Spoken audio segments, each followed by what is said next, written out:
आशा करता हूँ कि आप सब बहुत अच्छे होंगे। मेरा नाम है विवेकानंद मौर्य। ऑलराउंडर स्टडी 2.5 में आपका बहुत बहुत स्वागत है। डियर फ्रेंड्स, डिस्कस करेंगे मैथमेटिक्स के एक नए ट्रिक या फॉर्मूले को।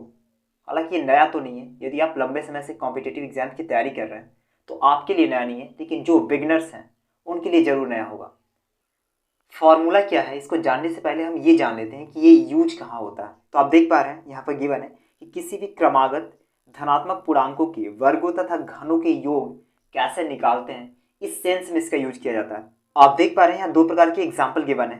फर्स्ट क्वेश्चन धनात्मक पूर्णांकों के वर्गों का योग पूछ रहा है, जबकि सेकेंड उसके घनों का योग पूछ रहा है। तो क्या है फॉर्मूला, आइए डिस्कस करते हैं। आप देख पा रहे हैं ये है इसका फॉर्मूला कि किसी भी धन पूर्णांक के जो वर्गों का योग होगा। एक तो एक वर्ड है धन पूर्णांक, हम पहले इसको डिस्कस कर लेते हैं क्योंकि इसके बिना, इसको जाने बिना शायद ये समझ में नहीं आएगा।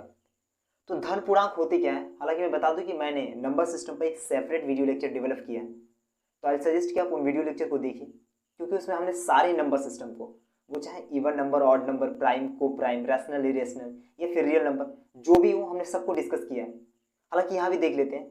यानी पूर्णांक उन्हें कहते हैं शून्य के साथ धनात्मक तथा ऋणात्मक संख्याओं के समूह को हम पूर्णांक कहते हैं।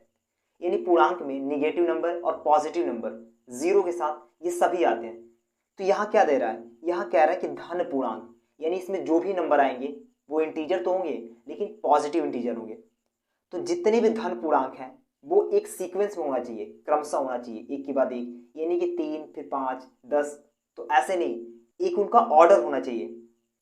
यानी कोई भी धन पूर्णांक जो एक ऑर्डर में हो, एक सीक्वेंस में हो, जैसे एक के बाद 2 3 4 5 ऐसे, यानी कि एक के बाद 5 आ जाए, फिर 7 या फिर 11, कुछ ऐसे नहीं।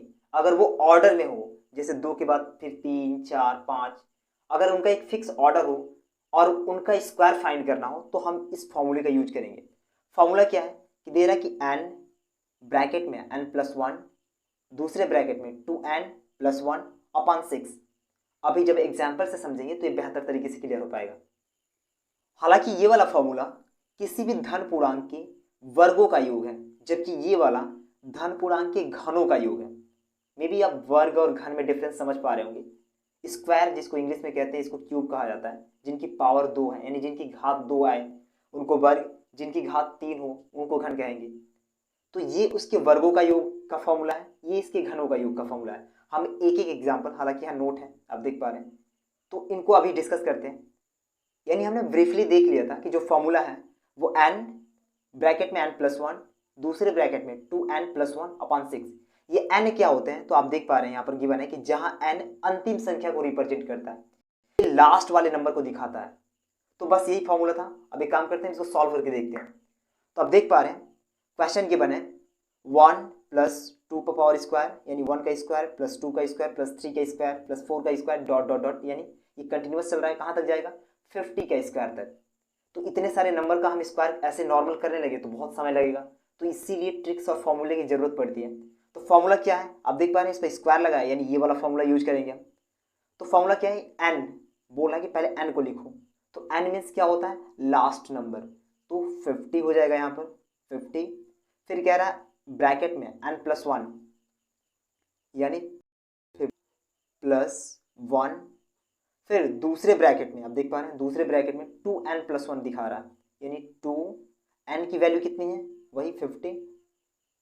तो 50 आप देख पा रहे हैं 2n बीच में मल्टीप्लाई होगा और +1/6।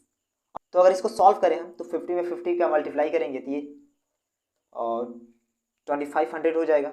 यस, ये तो 50 में 50 का हो गया। फिर 50 में 1 का मल्टीप्लाई करेंगे तो ये 50 हो जाएगा। ये रहा फर्स्ट ब्रैकेट, यानी इन दोनों का। अगेन 50 में 2 का मल्टीप्लाई करेंगे, ये 100 हो जाएगा और ये +1/6। हम इसको सॉल्व करते हैं। अब देख पा रहे हैं इन दोनों को ऐड करें तो कितना हो जाएगा, 2550 हो जाएगा। इनटू आप देख पा रहे हैं बीच में मल्टीप्लाई है, इनटू 100 में 1 प्लस करेंगे तो कितना 101 हो जाएगा अपॉन 6। हम यहाँ कैलकुलेशन को इजी करने के लिए 6 को इससे कैंसिल कर देते हैं। 6 1 जा 6 और आप देख पा रहे हैं 6 4 जा 24, 1 कैरी हुआ, इसके पास भेजेंगे 15 हो जाएगा। 6 2 जा 12, 13 कैरी हुआ और 0 30 हो जाएगा। 6 5 30, यानी ये 425 बार में 6 से डिवाइड हो जाएगा। बचा क्या 101 यानी 101, दोनों को आपस में मल्टीप्लाई करा देंगे। यानी आप देख पा रहे हैं 425 में 101 का गुणा कराएंगे, आंसर जो आएगा वो इसका आंसर होगा, यानी इसका योग होगा। हालांकि इसको भी हम कर ही लेते हैं।